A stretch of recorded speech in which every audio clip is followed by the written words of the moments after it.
Au chapitre 11, Hébreux, chapitre 11.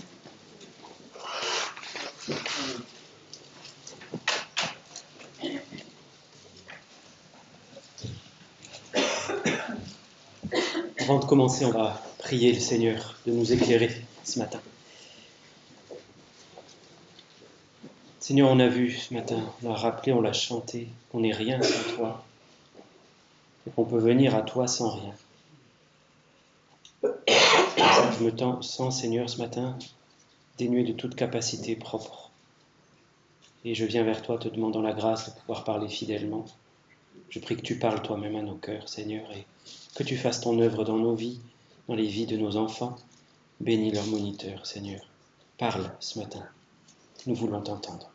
Au nom de Jésus. Amen. Donc c'est maintenant la troisième prédication que nous faisons dans ce chapitre 11 de l'Épître aux Hébreux. On avance dans cette galerie de portraits dans laquelle on est entré il y a quelques semaines. Cette espèce de long, vaste couloir où sont accrochés des tableaux, des portraits de héros de la foi, d'hommes et de femmes dont on trouve l'histoire dans la parole de Dieu et qui se sont distingués par leur foi au Seigneur Jésus. À Dieu, plus exactement, parce que le Seigneur Jésus n'était pas encore révélé pleinement comme il l'est pour nous dans le Nouveau Testament. Et avant de faire la lecture et de commencer notre prédication à proprement parler, je voudrais partager avec vous une pensée, une remarque. Là, on est dans un chapitre qui va nous parler tout entièrement de la foi. Chacun de ces portraits va nous dépeindre un homme ou une femme de foi. Et ça m'a marqué que lorsque Dieu veut nous parler de la foi, il ne nous donne pas une définition théologique, mais il nous présente les œuvres de quelqu'un. Il nous montre ce que quelqu'un a fait par la foi. Plutôt que d'ouvrir le dictionnaire en nous donnant une définition à apprendre par cœur, Dieu nous dit, voilà ce que produit la foi dans la vie de quelqu'un. Et je crois que justement, l'exemple que nous allons voir aujourd'hui va nous le montrer d'une manière toute particulière, comment la foi a agi dans sa vie, non pas d'une manière ponctuelle, une fois, mais d'une manière continuelle. Ces portraits que nous avons dans le chapitre 11, ils ont été placés là par le rédacteur humain de la lettre, mais par le Saint-Esprit qui inspirait ce rédacteur humain, pour rappeler aux destinataires de la lettre ce que c'est que la vraie foi, parce qu'ils étaient en train de s'en détourner, de se laisser tromper par leur propre raisonnement. Et il veut leur montrer aussi que ce n'est pas seulement le fait de savoir des choses qui fait la vraie foi, c'est le fait de les vivre. Et c'est pour ça qu'on n'a pas une définition théologique qu'on pourrait trouver dans un dictionnaire de ce qu'est la foi, mais qu'on a des exemples vivants d'hommes et de femmes qui ont vécu dans la foi. Et voilà ce que cette lettre nous rappelle, voilà ce que ce chapitre nous rappelle, voilà ce que le tableau d'aujourd'hui va nous rappeler. La foi, c'est quelque chose, non pas qui se sait seulement, mais qui se vit aussi et surtout. On a vu la première fois, le premier grand tableau, c'était le CV du Créateur. Le deuxième tableau, c'était celui qui présentait au premier plan Abel, en arrière-plan, sombre, Caïn. Et il nous permettait, ce tableau, de faire la différence entre ce qu'est la vraie foi et la fausse foi. Et aujourd'hui, on va voir le portrait d'Enoch, qui se trouve au versets 5 et 6. Donc on va lire Hébreux 11, versets 5 et 6, et nous lirons ensuite deux autres passages, pour nous donner une vue un petit peu plus complète de ce tableau. Il est écrit que c'est par la foi qu'Enoch fut enlevé pour qu'il ne voie point la mort, et il ne parut plus parce que Dieu l'avait enlevé. Car avant son enlèvement, il avait reçu le témoignage qu'il était agréable à Dieu. Or, sans la foi, il est impossible de lui être agréable, car il faut que celui qui s'approche de Dieu croie que Dieu existe et qu'il est le rémunérateur de ceux qui le cherchent. Nous ouvrons maintenant notre Bible dans Genèse 5, verset 22. Genèse 5, 22.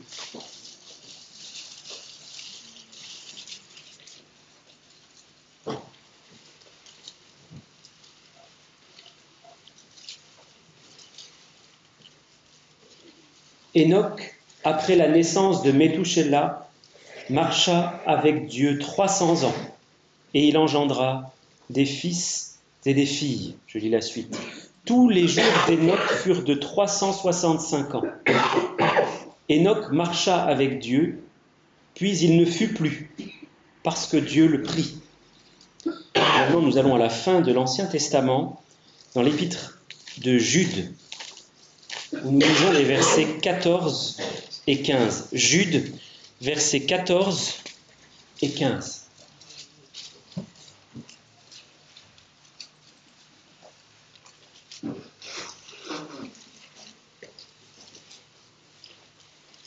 Jude parle là des impies, et il dit que c'est aussi pour eux, ces impies donc, qu'Enoch, le 7e depuis Adam, a prophétisé en ces termes: « Voici le Seigneur est venu, avec ses saintes myriades, pour exercer un jugement contre tous, et pour faire rendre compte à tous les impies parmi eux de tous les actes d'impiété qu'ils ont commis, et de toutes les paroles injurieuses qu'ont proférées contre lui des pécheurs impies. » Voilà nos textes pour ce matin. On en lira quelques-uns encore au cours de la prédication. Et voilà les 3 textes qui permettent de voir un petit peu mieux ce tableau d'Enoch.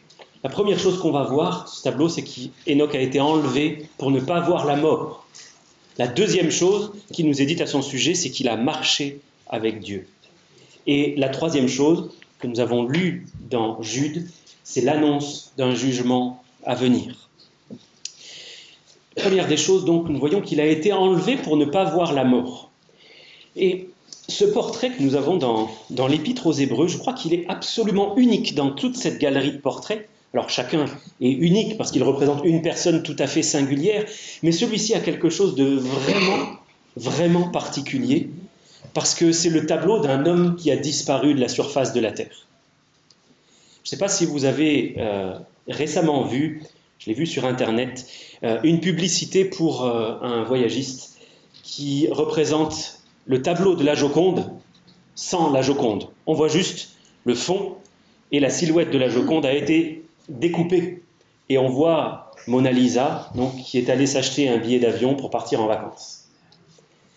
Le tableau d'Enoch que nous avons ce matin ressemble un petit peu au tableau de la Joconde dans cette publicité-là.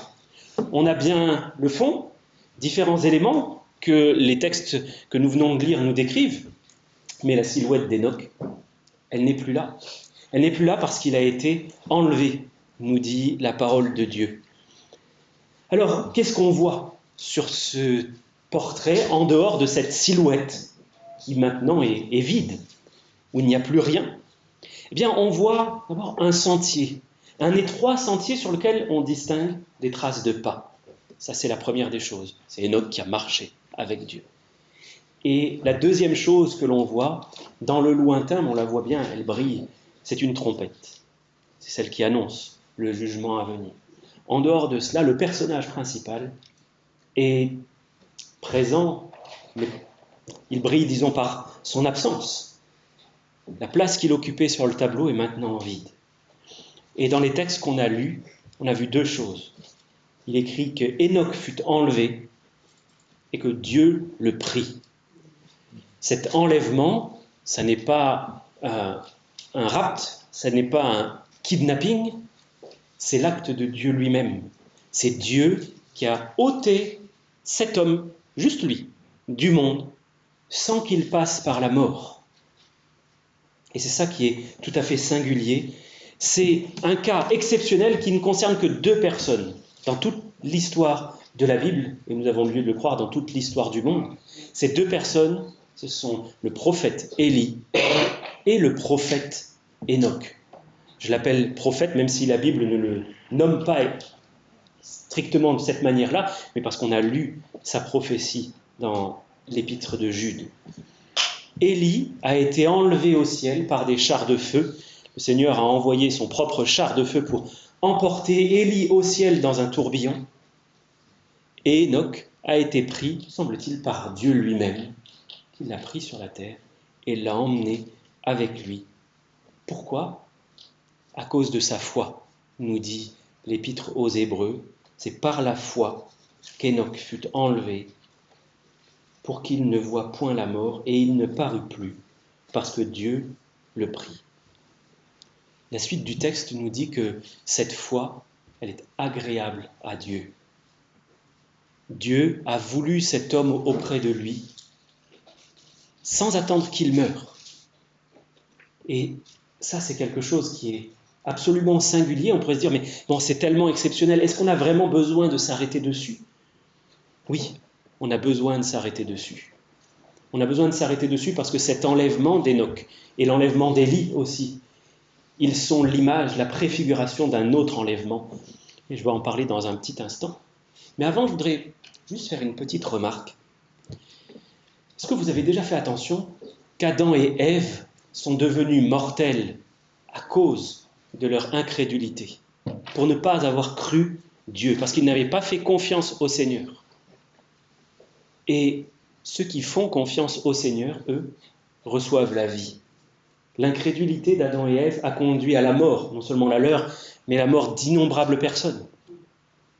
Mais la foi amène à la vie.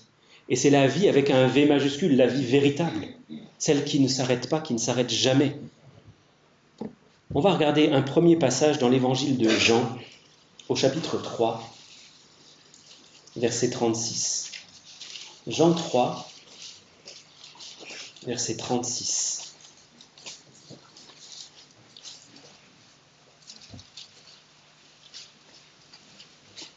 Dans l'évangile, il est dit que celui qui croit au Fils a la vie éternelle.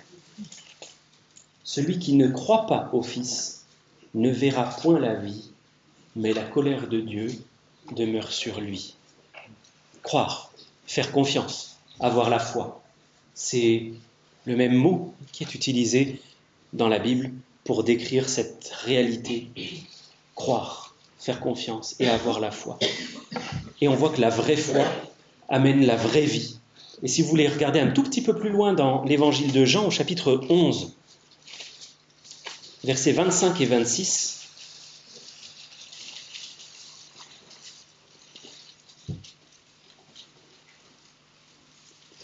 Jésus dit à Marthe, « Je suis la résurrection et la vie. Celui qui croit en moi vivra, même s'il meurt. Et quiconque vit et croit en moi ne mourra jamais. » Crois-tu cela ? La foi affranchie de la mort. C'est ce que nous dit l'Évangile. C'est ce que nous dit la parole de Dieu. Elle affranchit de la mort, de sorte que même celui dont l'enveloppe physique, le corps, meurt, en réalité, il ne meurt pas. Oui, son enveloppe physique est morte, mais son esprit est vivant, et il est vivant pour toujours.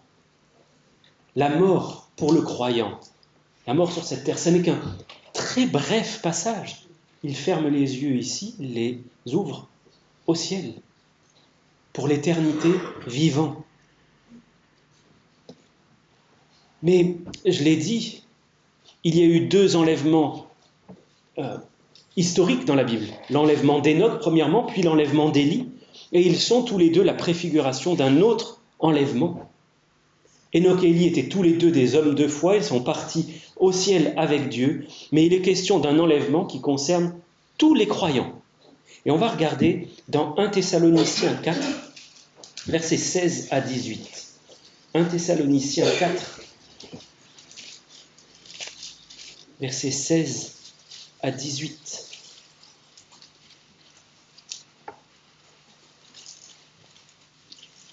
Car le Seigneur lui-même a un signal donné, à la voix d'un archange et au son de la trompette de Dieu, descendra du ciel, et les morts en Christ ressusciteront premièrement. Ensuite, nous les vivants qui serons restés, nous serons tous ensemble, enlevés avec eux sur des nuées, à la rencontre du Seigneur dans les airs, et ainsi nous serons toujours avec le Seigneur. Consolez-vous donc les uns les autres par ces paroles, ou encouragez-vous, exhortez-vous par ces paroles. La foi attend cela. La vraie foi attend ce moment de l'enlèvement. Certains n'y participeront pas, ils auront rejoint le Seigneur avant, ils seront passés par la mort physique sur cette terre, mais ils seront vivants pour l'éternité au ciel. Mais le Seigneur réserve à certains d'être présents encore au moment de l'enlèvement. Et cet enlèvement, c'est un enlèvement physique. Ce n'est pas une image qui est utilisée ici. Nous irons à la rencontre du Seigneur dans les airs. D'autres passages nous parlent d'une transformation instantanée de notre être sans passer par la mort.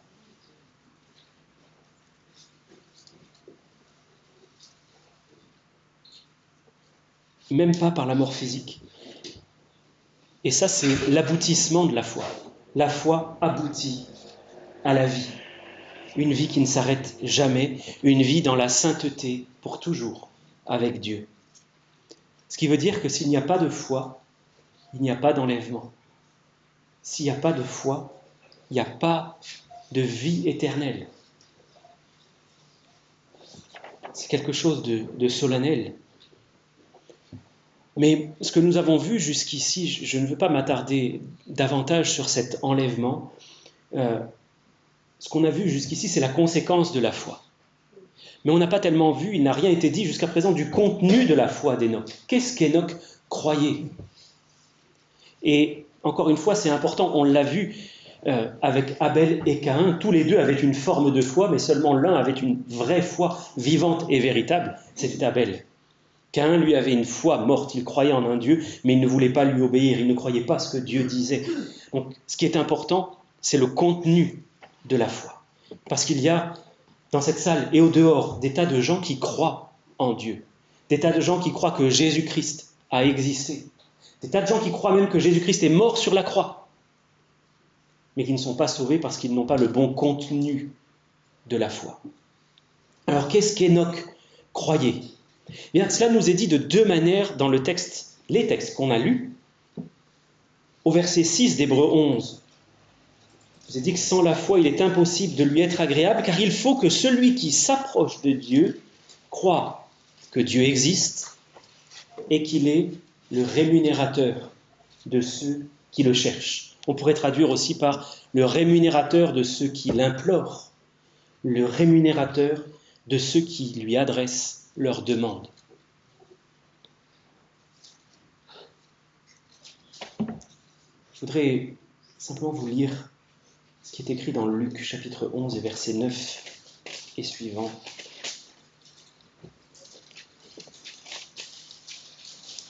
Le Seigneur Jésus dit « Demandez et l'on vous donnera. Cherchez et vous trouverez. Frappez et l'on vous ouvrira. Car quiconque demande reçoit. Celui qui cherche trouve et l'on ouvre à celui qui frappe. Quel est parmi vous le père qui donnera une pierre à son fils s'il lui demande du pain ? Ou s'il demande un poisson, lui donnera-t-il un serpent au lieu d'un poisson ? Ou s'il demande un œuf, lui donnera-t-il un scorpion ? Si donc, méchants comme vous l'êtes, vous savez donner de bonnes choses à vos enfants, à combien plus forte raison le Père céleste donnera-t-il le Saint-Esprit à ceux qui le lui demandent ? Dieu est le rémunérateur de ceux qui le cherchent, Dieu est le rémunérateur de ceux qui adressent des demandes et qui croient que Dieu va accéder à cette demande. La deuxième chose qu'on a lue tout à l'heure sur le contenu de cette foi, c'est qu'Hénoch a marché avec Dieu. Il a marché avec Dieu pendant 300 ans. Ces deux passages, Hébreux 11, 6 et Genèse 5, 22 ou 24, nous en disent long en réalité sur le contenu de la foi d'Hénoch. Ce n'est pas un homme qui a cru un jour et qui ensuite a repris le cours habituel de son existence. Ce n'est pas un homme qui a, comme on le dit, accepté le Seigneur dans son cœur et qui après a continué à mener sa vie comme avant. C'est un homme qui a cru et qui a continué de croire. Parce que la vraie foi, elle ne s'arrête pas de croire, elle persévère, elle continue. Parfois, elle peut être éprouvée, parfois cette foi, elle peut être en difficulté, il arrive qu'elle soit même chancelante. On a chanté tout à l'heure « tel que je suis, bien vacillant ». Oui, il nous arrive souvent d'être vacillants, mais on continue à avancer, même si on tremble, même si on n'est pas tout à fait assuré sur nos jambes, on avance. Cette foi, en réalité, elle connaît le caractère de Dieu. Et elle sait que Dieu ne laisse pas sans réponse celui qui lui adresse une demande. Voilà un point important de la foi d'Hénoch. Il sait que Dieu ne le laisse pas sans réponse. Ce n'est pas forcément la réponse qu'il attend, mais Dieu va lui répondre. Dans Jérémie 29, le Seigneur fait une promesse au verset 13. Il dit « Vous me chercherez et vous me trouverez. » Mais il ajoute « Si vous me cherchez de tout votre cœur. » Combien ouvrent leur Bible, lisent un petit passage et referment le livre découragés parce qu'ils n'ont pas obtenu tout de suite la réponse à leur demande. Ils n'ont en réalité pas cherché, ou alors si peu, quelques instants seulement. La foi cherche, elle creuse, elle cherche et creuse encore, elle ne s'arrête pas. Dans Luc chapitre 18, c'est ce que le Seigneur a enseigné à ses disciples. Luc 18, je vais lire les versets 1 à 8.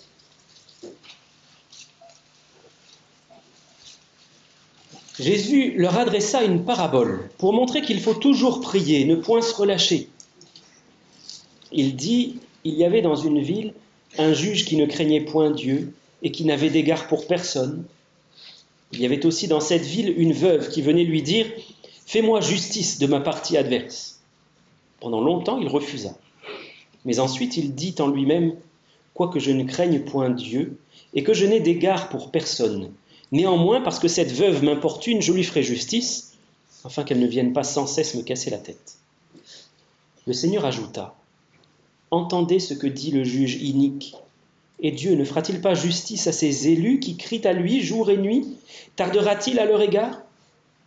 Je vous le dis, il leur fera promptement justice.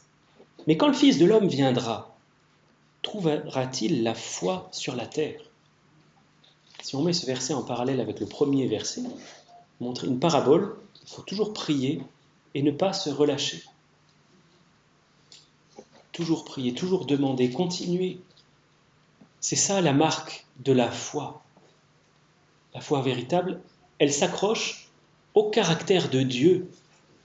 Et dans les psaumes, ça regorge de textes qui nous montrent cela, que la foi, elle est véritablement consistante, qu'elle est persévérante. Alors, on va regarder deux psaumes. D'abord, le psaume 119, que nous n'avons évidemment pas le temps de lire en entier, parce qu'il nous faudrait à peu près 20-30 minutes pour le lire convenablement. Mais dans le psaume 119, on va lire 3-4 versets. D'abord, le verset 51.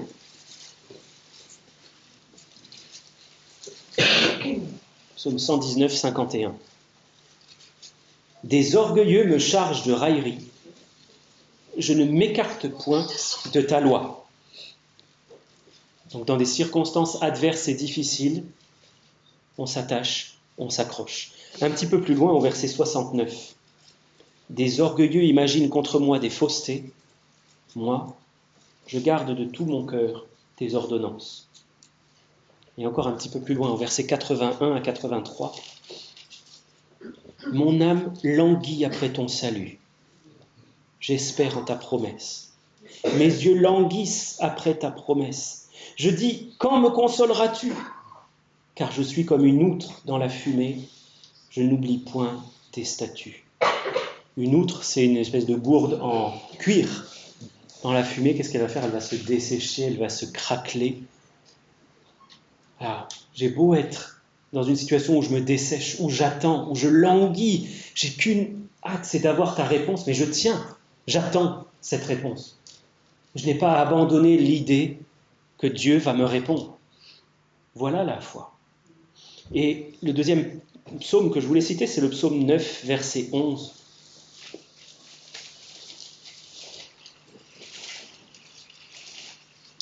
Ceux qui connaissent ton nom se confient en toi, car tu n'abandonnes pas ceux qui te cherchent, ô Éternel. Ceux qui connaissent Dieu se confient en lui, ils ont confiance. Parce que dans le caractère de Dieu, il y a le fait de ne pas nous laisser sans réponse. La foi saisit que Dieu est le rémunérateur, celui qui donne une rémunération à ceux qui le cherchent. Il ne va pas vous laisser sans réponse si vous le cherchez. Il n'est pas dit qu'il donnerait immédiatement la réponse. La preuve, c'est qu'il nous demande de le chercher ardemment, de tout notre cœur, encore et encore. Mais soyons assurés que Dieu se révélera à nous si nous le cherchons. Et cette foi qui dure, cette foi qui tient, cette foi qui cherche, les textes qu'on a lus dans Hébreux et dans Genèse nous l'expriment d'une manière très simple. Il est écrit « Enoch marcha avec Dieu ». C'est une foi qui marche, c'est une foi qui va en avant. Et il a marché avec Dieu 300 ans après la naissance de son fils. 300 ans. Alors ça nous paraît très long, et ça l'est, 3 siècles. En réalité, si on reprend les choses dans le contexte, c'est une durée assez courte par rapport à l'espérance de vie des patriarches à cette époque-là, qui vivaient allègrement jusqu'à 700, 800, 900 ans, 969 ans pour le plus âgé d'entre eux. Donc il a marché longtemps avec Dieu, mais c'est lui qui a eu la vie la plus courte de tous ces patriarches-là. Une vie qui n'était pas installée sur la terre. Pourquoi ? Parce qu'il marchait avec Dieu et que Dieu est au ciel.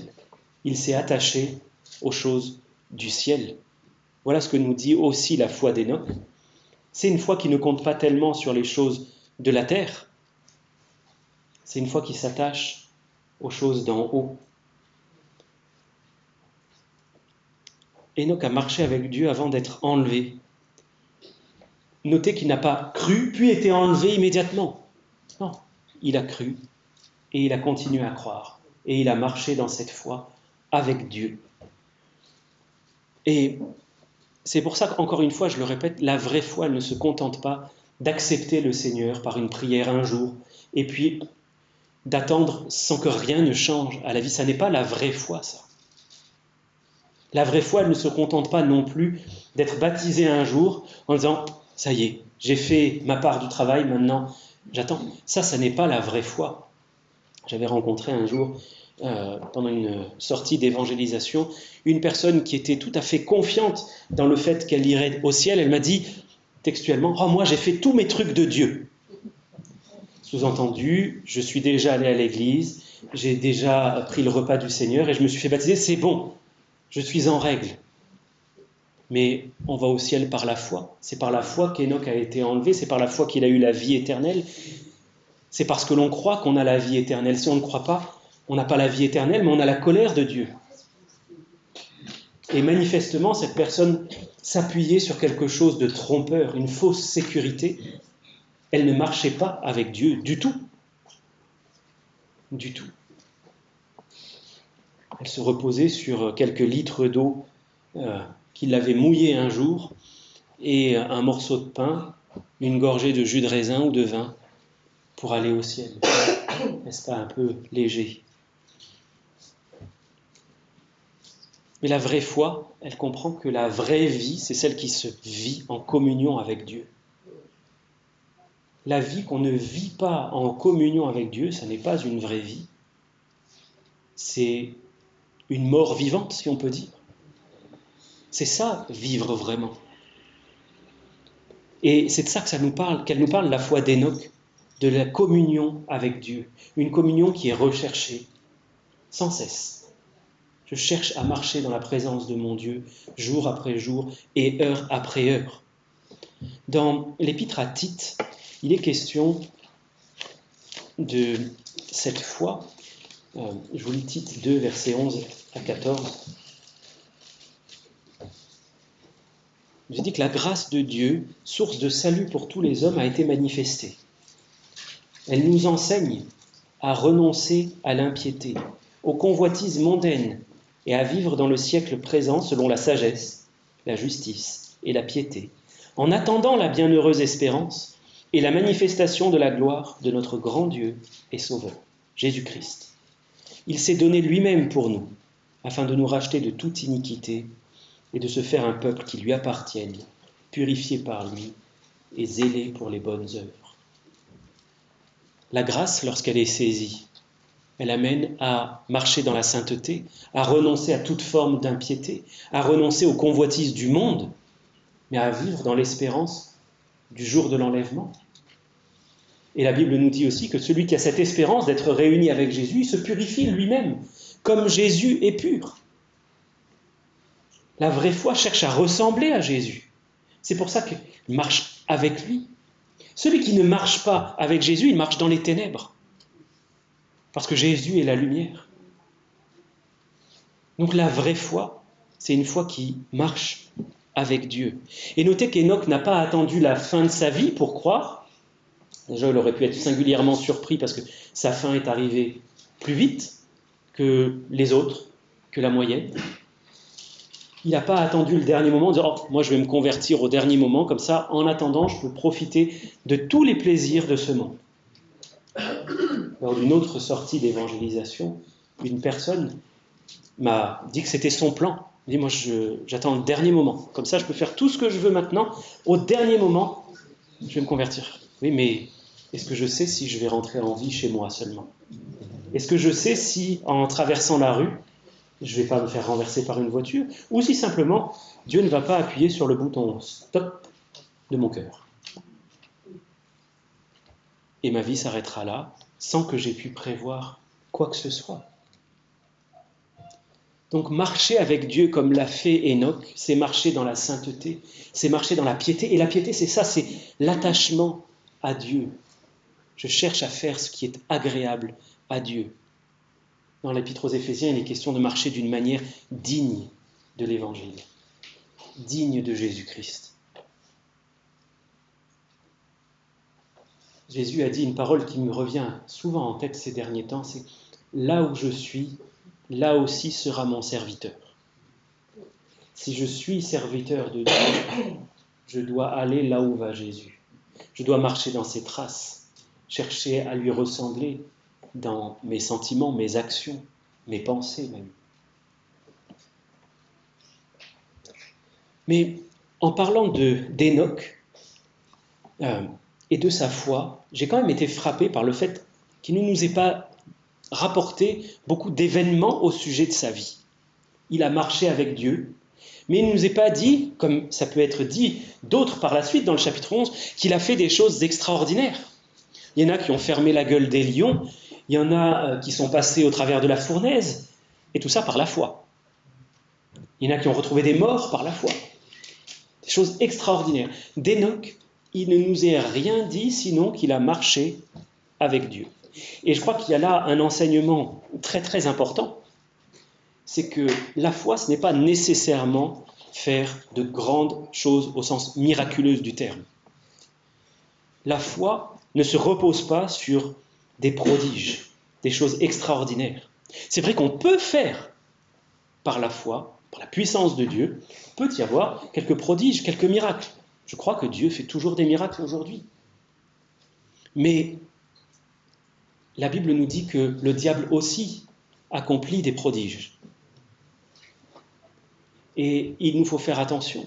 La Bible nous dit encore que Jésus ne se fiait pas à ceux dont la foi reposait sur les miracles. Par contre, la vraie foi, elle marche avec Dieu. Et il n'y a que la vraie foi qui fait cela. Il y a des gens qui feront peut-être des miracles, des prodiges mensongers, mais marcheront-ils avec Dieu ? Non. Et c'est ça qui nous permet de distinguer la vraie de la fausse foi. Ce ne sont pas les choses spectaculaires, pas les miracles. C'est la sainteté de vie, la piété, l'attachement à Dieu. Alors, il ne nous est pas dit grand-chose du contenu de la vie d'Hénoch, mais on a lu dans Jude, versets 14 et 15, quelque chose quand même qui est riche, lourd de sens. Dans ce passage, on a lu que Hénoch a prophétisé. Il a prophétisé au sujet des impies. des impies à venir, mais la Bible nous dit qu'il était lui-même aussi entouré d'impies. Il a vécu quelques siècles avant le déluge, Enoch. Et qu'est-ce que Dieu dit au sujet de ces temps antédiluviens? Il nous est dit que l'Éternel vit que la méchanceté des hommes était grande sur la terre, et que toutes les pensées de leur cœur se portaient chaque jour uniquement vers le mal. Voilà le monde dans lequel Enoch vivait. Un monde où il était entouré d'impies et lui marchait avec Dieu. Il a marché avec Dieu en brillant au milieu d'une génération méchante et adultère, de gens corrompus, de gens impies, de gens qui insultaient ouvertement Dieu, si nous reprenons le texte de Jude 14 et 15.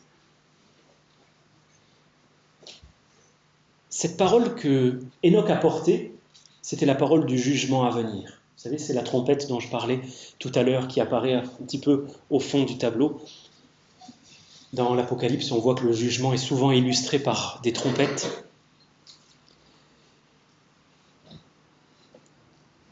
Au milieu de cette génération méchante et des multiples attaques que cela devait occasionner contre lui, des moqueries, peut-être même de formes de persécution. La Bible ne nous le dit pas, je le mets là comme une hypothèse.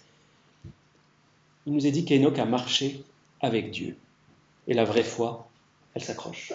Elle s'accroche même quand c'est difficile.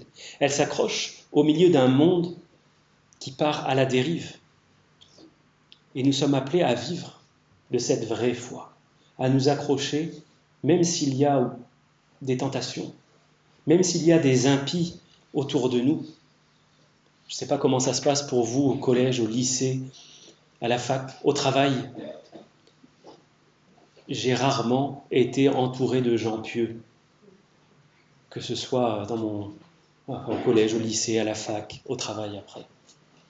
Mais il a fallu malgré tout continuer à porter la parole de Dieu, porter l'évangile, briller au milieu d'une génération corrompue.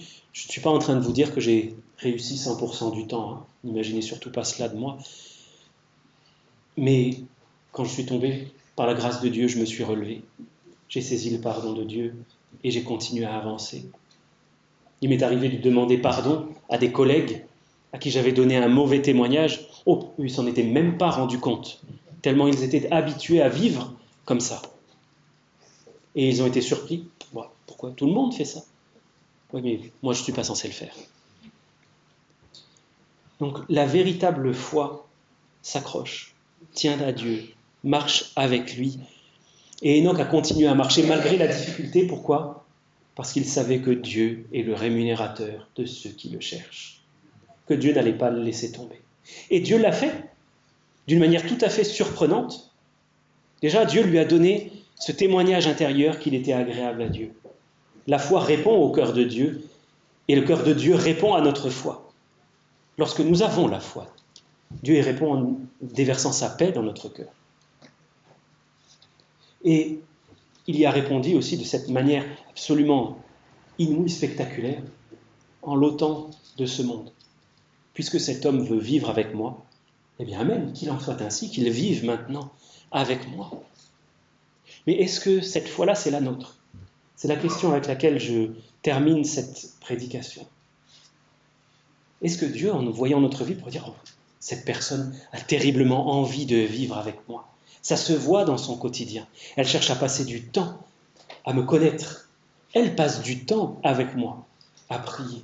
Elle marche dans mes traces, en imitant mon caractère et mes œuvres, en venant au secours des uns des autres, en faisant preuve de bonté, en marchant dans la sainteté.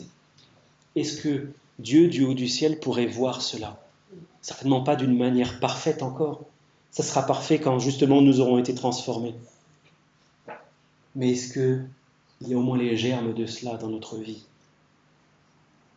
Est-ce que ces germes vont croître, pousser, pour manifester que oui, une œuvre de Dieu, par la vraie foi, se fait en ce moment dans notre vie? On va incliner nos têtes dans la prière.